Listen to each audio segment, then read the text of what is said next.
Hello everyone, greetings from Taipei. As you can see, that's the 101 tower, and this is the Taipei City Hall, and here's the city bank somewhere, or the Canadian trade offices. And basically this is one of the busier business districts in the whole of Taipei. A lot of people come here to work every day.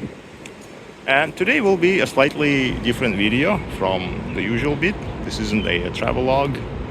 This is not a detailed travel gear review. I just wanted to talk about, discuss a little customer journey in a particular product category. The category in question being wristwatches, like this one here. Over the years, I've had many wristwatches, mostly not very expensive ones, but some were quite pricey for me. And strangely or not, I always keep coming back to essentially the same two models. And it's been 25 years. I've had a couple of different iterations of them, but essentially it's the same watch. Yeah, same two models. So that's what I want to discuss a little bit. The first watch is actually in the same product category as the first watch that I purchased when I started my full-time career back in the 1990s. It was a simple Seiko 5 automatic 7S26 series, a simple dress watch version, most likely the 8760 or a very similar one, just like the one pictured here with the standard 7S26 movement of that era. 21 dual movement, silver dial, silver arms, no digits, just the simple hour indices and a dual calendar day date. The crown was offset, hidden at the 4 o'clock mark, which was a bit unusual at the time and very comfortable, especially with long sleeve dress shirts. At just under $200 at the time, it was a considerable purchase for me, and I was quite proud, and the old gentleman at the watch repair shop would always compliment me on my choice. I remind you guys, an ounce of gold was about $250 at the time, and it's almost $5,000 today. In the early career phase, I had a number of jobs that combined both office and physical duties. I often had to wear a suit and a tie, but I also had to occasionally take them off and get dirty packing, moving stuff, loading, unloading cargo, assembling furniture, doing some minor repairs. And then I had to tidy up again and handle some desk duties or visit some government offices. This minimalist, unassuming watch kind of fit that chaotic, eclectic phase. The nearest competition in my town at the time were similarly priced or slightly cheaper Orient watches, but they had two main disadvantages at the time. Number one, they tended to look somewhat gaudy with bright green and golden dials and gold accents. And number two, for some strange reason, there were many fakes of them, possibly out of Hong Kong or Thailand. So often the first assumption was that your flashy Orient is probably a fake from the Chinese street market, much like with the Rolexes today. You can get a Chinese copy of the Oyster Day Date for a couple of $1,000 at the night bazaar in Chiang Mai. So in that context, the modest silver dial Seiko 5 looked more legit. It communicated something earnest and genuine, a young guy just starting out in the workplace. I still have it somewhere in storage, but I no longer use it. It's quite beat up by now. The crystal is all scratched up, and the lubricant inside has probably all seized up as well. But I'm almost certain that after a bit of a cleanup, it will work just fine. It served me well through my first couple of jobs, the late 90s, through all of the 2000s, or a decade total. The only issue it had was that in the extreme cold temperatures, the adhesive of the dial indicators would sometimes delaminate and the 12 o'clock index would fall off. That happened once a year, maybe every couple of years, roughly when the temperatures dropped below 45 degrees Celsius. I would take it to the watch guy and he would glue it back in place, again always complimenting on the choice. That was the only thing that ever happened. And then, as time went, I started making slightly more money, and I had this silly idea of upgrading or even collecting watches. I wasn't old enough yet to realize that good is good enough. And that went on for quite a few years. Then, at some point about About 5 or 6 years ago, I rediscovered the Seiko 5 automatic. At the time, I was in Singapore, and once again in the upgrading phase. The fad of the moment were Seiko divers, and while browsing the carousel app for them, and also contemplating the vintage Seiko world timepieces, I stumbled upon some of the Seiko 5 field watches, and I realized how good of a value they were. There were a few of them available on the carousel, so I bought one. I sent in the money, the watch arrived in a day or two in the mail. That's how I got it. Obviously, being a field design, it looks very different from my first Seiko 5, and it's built on a slightly newer 7S36C movement, introduced in 1996. It doesn't have the additional features that the later NH36 movements have, namely the hacking and the manual winding option. But that's not critical for me. I actually prefer not to have them because they add to the complexity. The back cover is glass or has a window in it. I would prefer just a solid stainless steel one, but this is not a big issue. It's unlikely that it will ever get cracked. It cost me 150 Singapore dollars second-hand. New ones retail for just about 250 to $180 Singapore in Singapore. So in a way, they got a lot cheaper than in the 1990s. So what do I get for this price?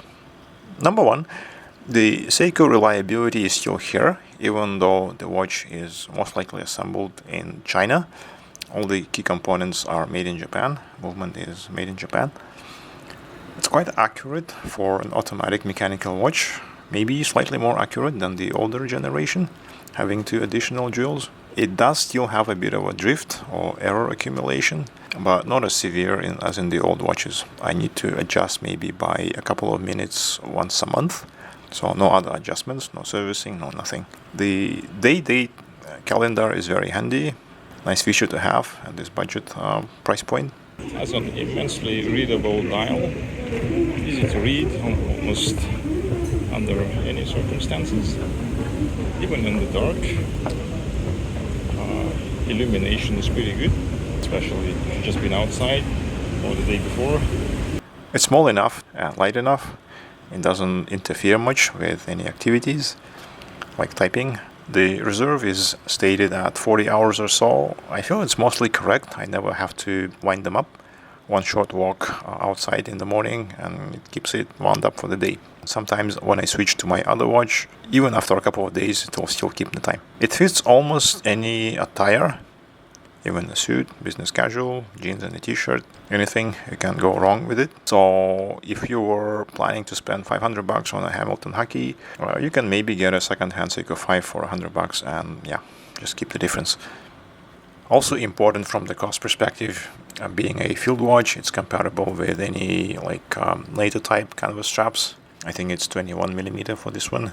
And unlike leather straps, they last for a very long time, and unlike metal bracelets, they don't require maintenance. Another hidden cost advantage is that the Seiko 5 has been in production for so long, around 60 years, and so many of them have been made. There's hardly any watch repair person anywhere in the world that doesn't know how to work on them. That also means that the parts are quite widely available, usually in immediate stock, even though it's highly unlikely that you'll ever need a serious repair. I've had mine likely used second-hand for about 5 or 6 years now. It cost me only 150 Singapore dollars, just under 120 USD. And at $20 a year, I consider it's already more than paid for itself. I think it's a very good deal for a mechanical watch that can well survive me. Now let's move on to the next one. Sometime in the mid-2000s, almost 20 years ago, I first landed in what was probably the most interesting city in the world at the time, namely Hong Kong. Those days are all a blur now, but I still remember the first nights in the territory, especially in the Western District, or Sai Ying Pun. One afternoon, during the first few weeks, I was walking Queen's Road West, somewhere between Sheung Wan and Kennedy Town, and I stepped into one of the tiny watch shops that lined the street at the time. I think it was the corner of Queen's Road and Hill Road or Whitty Street. The shop was very small, maybe a couple of square meters, and looked like it had been there forever. I lingered about for a bit and bought a simple black plastic Casio W59 because I was needing something light, simple, and reliable for my jogs along the Pokfulam Road and the occasional hike in the mountains of Kowloon and Lantau Island. I paid something like 80 or 100 Hong Kong dollars, or just over 10 USD for it, and put it immediately on my wrist. At the time, I didn't think much of my purchase. I had no idea the thing would serve me for nearly 15 years until the battery dried out and one of the buttons became permanently stuck. At the time, I didn't know about the cult status of the series, or its reputation, or anything. The W59 is a slightly rounded version of the famous F91 watch. Simple dual format timekeeping, 12-24 hours, stopwatch, calendar, single alarm. That's it, and a tiny LED backlight bulb. Over the next 15 years, this little piece of hard phenolic resin with a simple integrated circuit in it went with me everywhere. I most definitely ran several thousand kilometers with it on the weekly jogs alone, plus maybe another 1,000 on the various hikes I did in Hong Kong, Canada, Singapore, Taiwan, Japan, Thailand. I even ran in a Oxfam trail walker while wearing them. The battery was rated for 10 years, but it ran for nearly 15 years. It is in fact not intended to be user serviceable. You can open the watch by removing the tiny screws, and I have done that to see if the battery could be replaced, but prying the battery out is more challenging than it seems at first sight. So eventually, sometime in 2021, I just replaced the W59 with an F91. It's essentially the same watch, and I used that for a few more years until I had already prepared a replacement, the very similar looking F105W, which I bought in Japan in 2024. I've been using it quite happily in the same mode as the original pair of watches. Running, jogging, gym, everyday office, everyday everything. It's essentially the same F91, but with a crucial update, the luminescent backlit display. The watch is a tiny bit thicker because of that, but that's virtually unnoticeable. I don't know if the backlight will affect the battery life. I hope not by a whole lot. It should still be good for at least 5 or 6 years. If it's less than that, I'll probably go back to the original 5991. As these Casio watches go, there is only one slight issue that I can share about. The straps don't last very long, especially if you exercise. The stresses and the sweat kill them in a couple of years at most. Since the watch is considered disposable, the strap bars are not removable, so you literally have to bend them out of the sockets, and that can, in theory, damage the bezel. Fortunately, you only have to do it once and then switch to the removable bars. When it comes to the gym, the stopwatch and the alarm functions are very handy, because you want to be able to time your exercise, time your session overall, which is 1 hour, and your sets. And it does the job. Still available in Taiwan for 650 Taiwan dollars, which is about $20 US. Yeah, it's got a bit more expensive, I guess. Or maybe everything has inflated.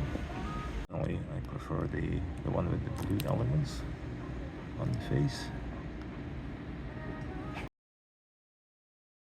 I have a few other watches, mostly Seikos and Casios. I probably won't be buying any new watches unless I got a really good deal on a very good condition Seiko World Time from the 80s, or maybe some other interesting Seiko.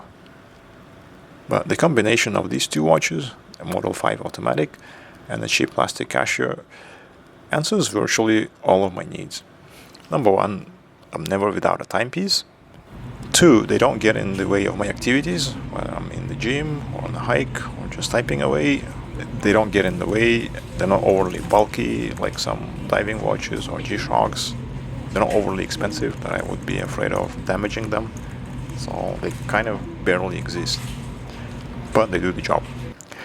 3rd, they don't require charging, winding, software updates, battery replacements, none of that stuff. So in a practical sense, they're like a perpetual engine. The Seiko drifts a little bit, but I can adjust it, so not a big issue.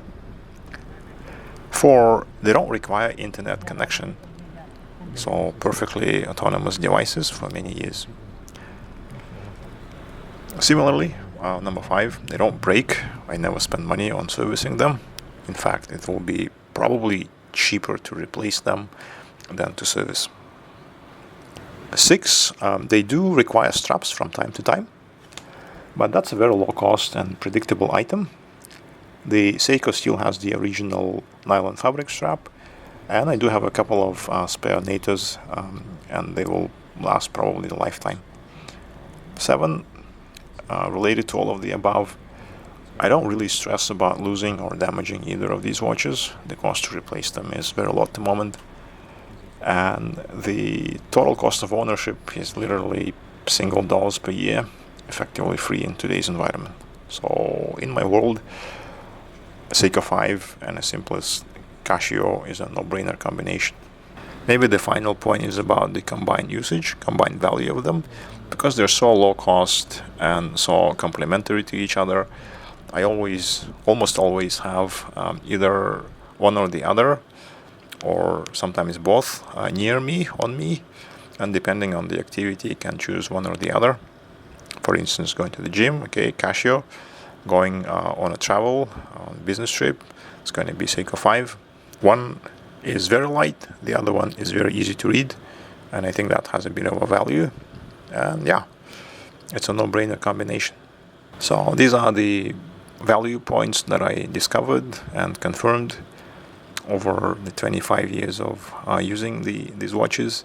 If you have a similar lifestyle, maybe changing countries, changing locations, cities, traveling a lot, it's quite possible you have ended up with a similar combination of a simple Casio, simple Seiko, maybe some similar brand, and kind of use them in a complementary fashion. This is the pair that works for me. It's proven its value over more than 25 years, and it's quite possible you have a similar experience with either one of these models or maybe both of them in the same tandem fashion, or maybe you have a slightly or completely different kind of set. Whatever works for you, I guess. And this is all I have for today. Have a good one. Bye all. Bye everyone.